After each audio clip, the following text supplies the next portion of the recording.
Oh, well, good evening, ladies and gentlemen.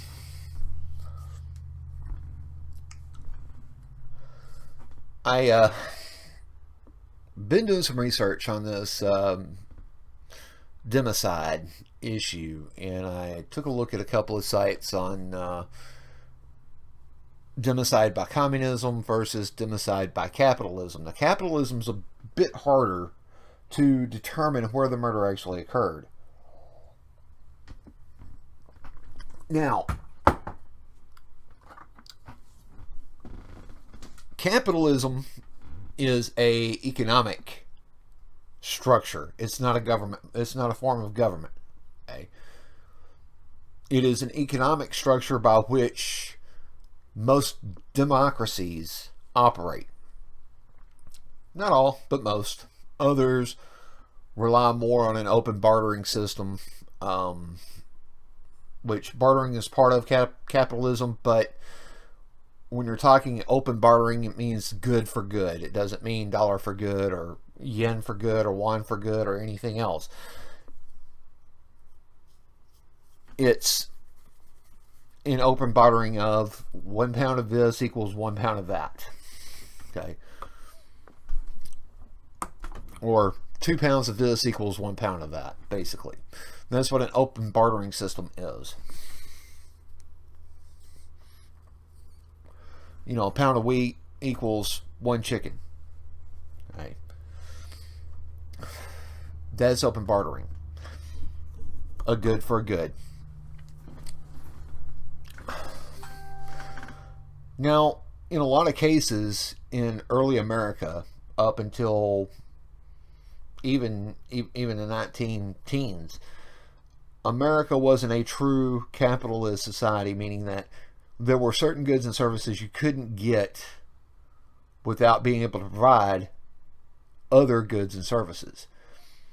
You couldn't go into a store and just buy everything, right? Like we do today. Right? You're not exchanging paper and coin for groceries and other things.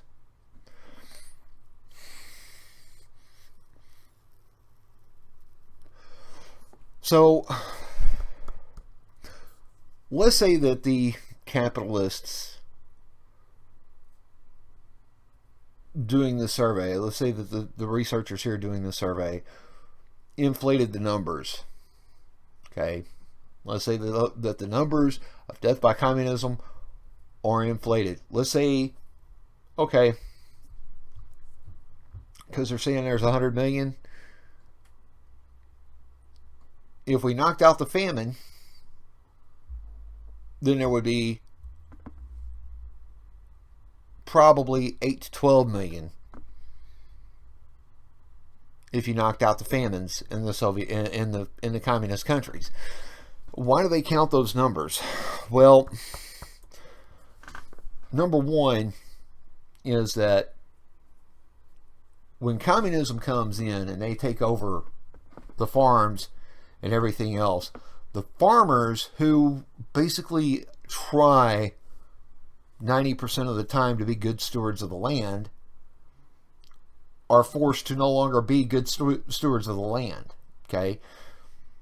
They're forced to grow crops that are not going to thrive in areas that weren't meant to grow these crops. Adverse ecological effect. Okay. Now, for those of you who don't know what happened, in the 19-teens, 1920s, and 1930s,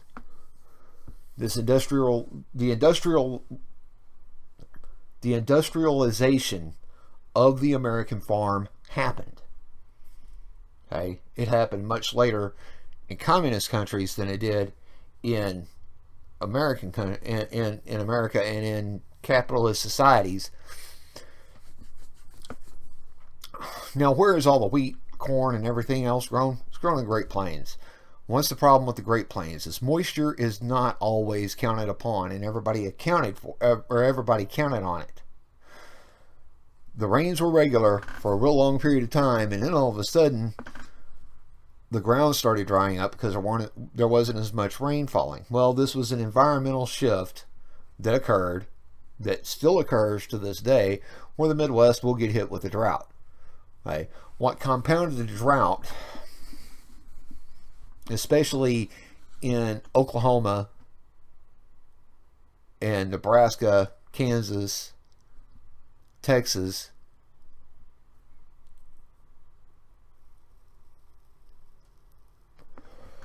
was poor land management. Okay? We exposed the soil, expecting rain. The rains didn't come. The soil dried out. Okay? It's not difficult to figure out. Dry soil will not germinate seed. Period.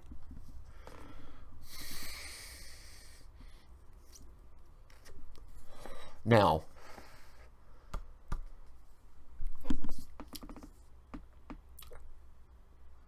you can look at the ecological impacts in Russia today,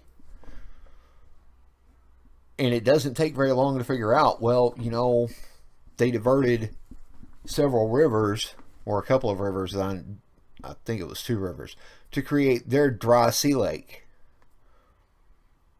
Okay? Why did they divert the rivers? Well, they diverted the rivers due to agricultural need. But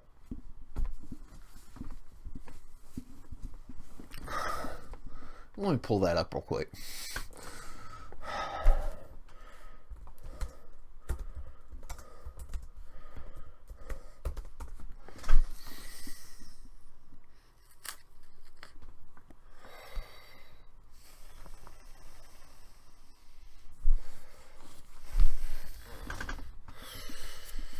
Here's one from treehugger.com, the RLC.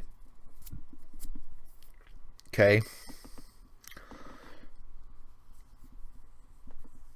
And it was the world's 4th largest lake. And it's now just about dry.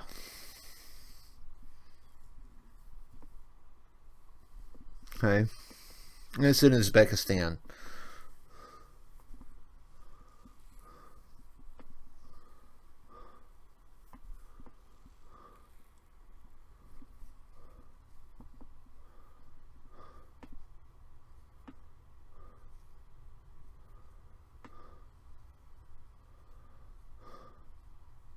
This is from back in 2010.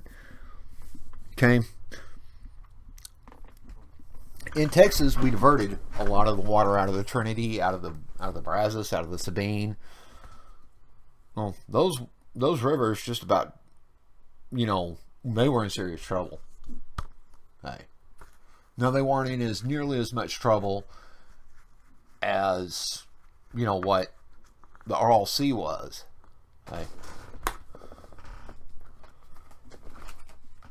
But there's still problems with those rivers, even in Texas today. Okay. I know that.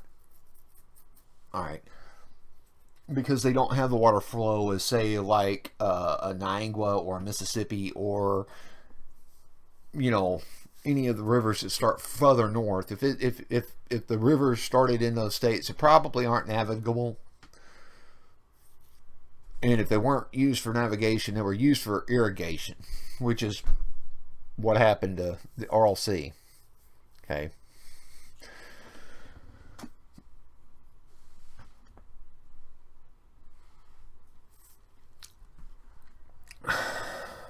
These are things that I'm talking about when you're looking at and you're trying to exclude the numbers of famines in these communist countries and not claiming them.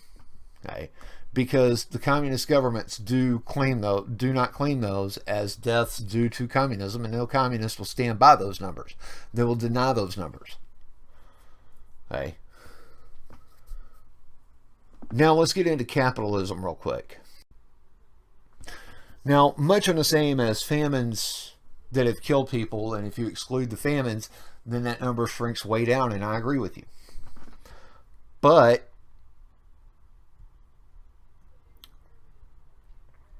here it is. If you're going to exclude famine, okay,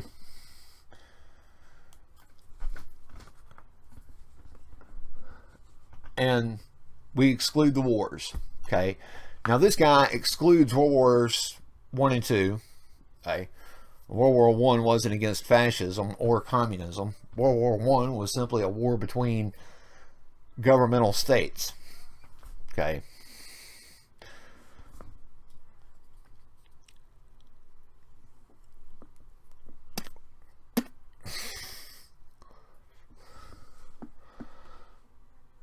Okay. In order to head off any potential critiques of this post, when I mention things like Hurricane Katrina and poverty in the U.S., for example, I will be explaining how each of the incidents in question can be attributed to capitalism, both neoliberal capitalism and strict corporate capitalism. Okay, now, he wants us to take responsibility for 5 years of drone strikes, 24,000 dead.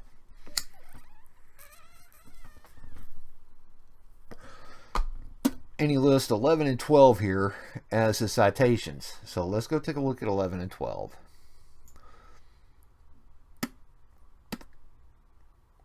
Okay, Huffington Post and the BureauInvestigates.com.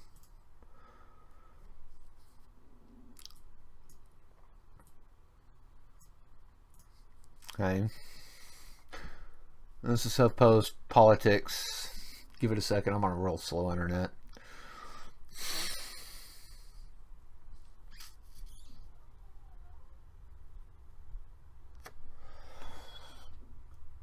Now, I love that he lumps poverty into genocides and other mass deaths.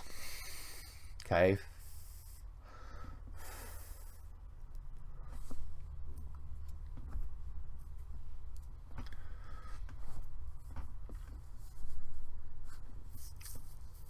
Okay. 18 million people die each year due to systematic poverty. Okay. Well, the thing about poverty is, and this is the great myth, if you throw a word in front of it and poverty, somehow it's imposed. And if it's imposed, it's got to come from capitalism. That's not the case. Systematic poverty in and of itself is a myth. Okay. The things that create poverty are, fiscal, financial responsibility. Okay.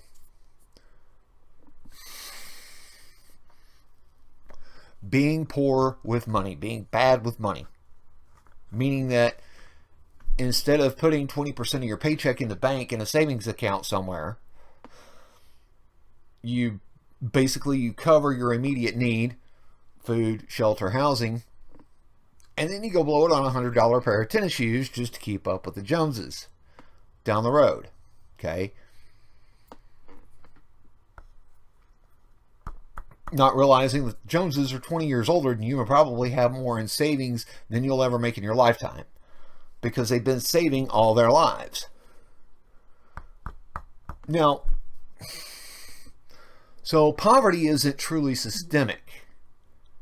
Poverty is the fact that you're just poor with money. Right? I haven't been the greatest with my money. We've taken on, I took on debt that I didn't really need to take on. Okay? Thinking that I'd have a job for an extended period of time, and that job lasted, 2 years instead of the 5 or 7 years I was counting on it for.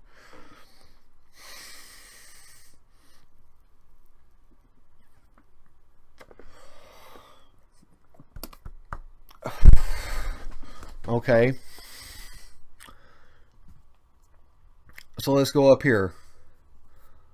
A bloqueo, aka the Cuban embargo. Now, this is real funny, because he calls this siege warfare, but we're the only country in the world observing this embargo. Okay, but he doesn't put that in here. Okay.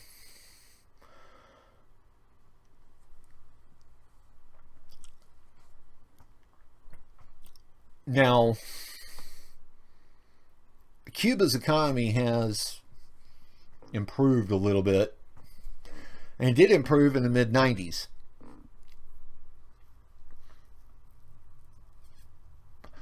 By a good load. Okay, and here's how it happened. Okay, now those of you that are my age, that were in their 20s when in the 1990s during the mid to late grunge rock phase, all of a sudden everybody and their dogs started smoking cigars. Okay, and it wasn't just here in the US, it was worldwide. Okay.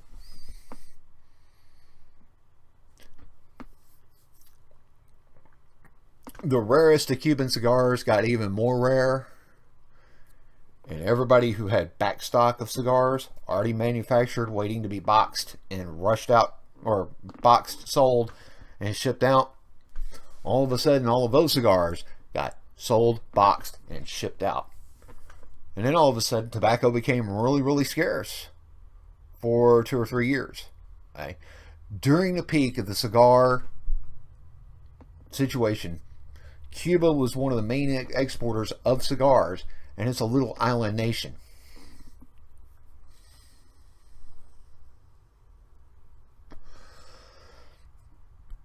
Now, he conflates his numbers in the Korean War, the war to beat communism, and he slams all of those numbers into the capitalist side. That's not even right. Okay, because he's not counting the communist wars, he's not counting the Russian invasion of Afghanistan. He's missing a lot of his data. Okay.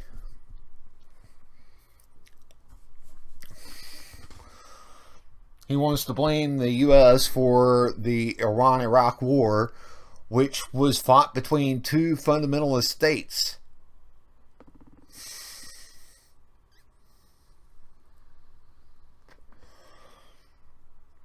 That neither state is capitalist. Can't use those numbers. Not in this case. His Vietnamese war, he actually needs to pull that back to 65 instead of 55. He needs to reduce 10 years on that. He needs to reduce that by a decade. Okay, and then recalculate his numbers. His U.S. soldier count is correct. Okay, 200,000 in Laos, I'm inclined to believe. 300,000 in Cambodia, I'm inclined to believe. U.S. soldiers killing themselves were just simply because they were seeing too much, too soon, too fast. Okay? Their training couldn't handle it through their training.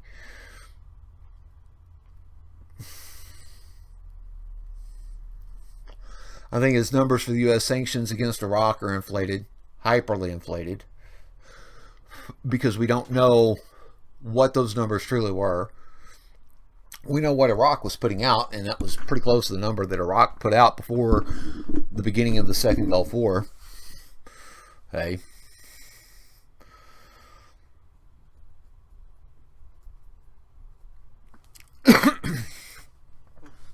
The U.S.-Mexican war on drugs, he's saying 47,000 dead. He's not equating the fact that that's not even a capitalist war. That's just a governmental war.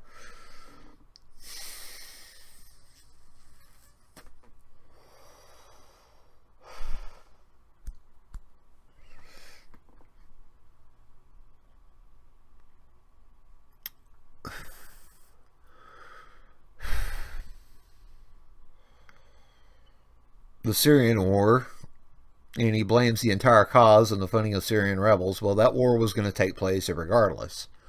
Okay. So we didn't stop it. We got involved in it. You know, right around its peak. You really can't blame all the deaths on us. But that's exactly what he does.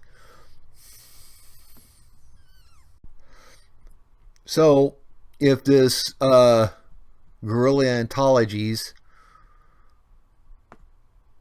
wants to be stated, and let's just take a look at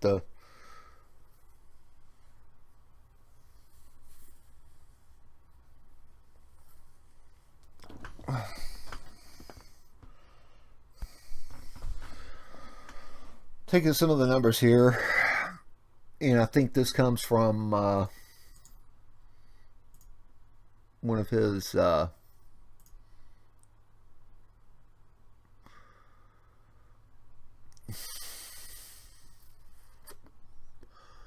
he says Rummel, and this is from the study that Rummel did, which is this one here, I think.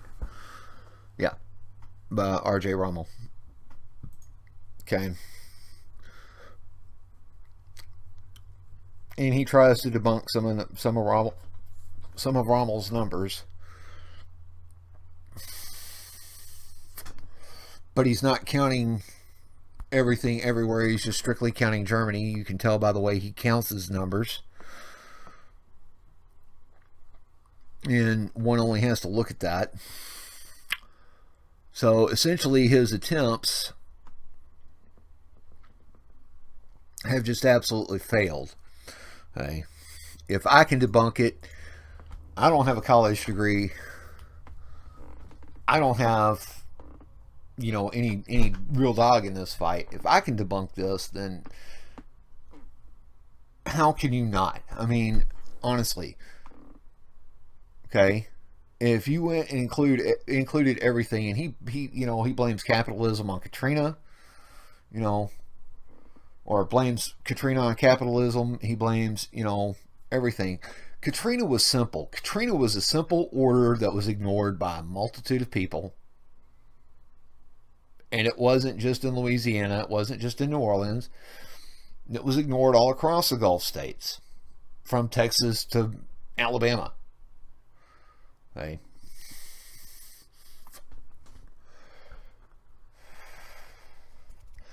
Here's the thing, is that you cannot blame storm death and the after effects of storms and their deaths on a capitalist society or on a democratic government. You just can't. Okay. There are certain things in capitalism and democracy that we are expected to do. Okay. Understand that when the federal government gives the order to get out, we get out. Okay. We have the right to refuse that order because it's not coming with a search warrant. It's not coming with a warrant to evict. Okay. So if you're stupid enough to stay in a storm zone that you know is going to get hit, that you know sits only 7 feet above sea level, and in New Orleans' case, I think it sits below sea level at this point.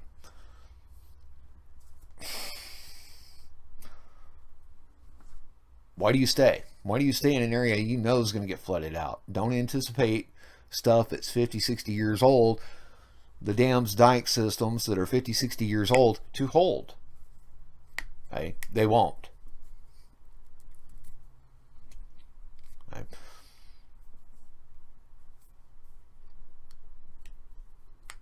And you can't predict with each individual storm how much rain is going to fall on a particular area. Okay? Ask Houston about that one. Okay. And Harvey did extensive damage there. Why did more people die? Because more people got out of Houston.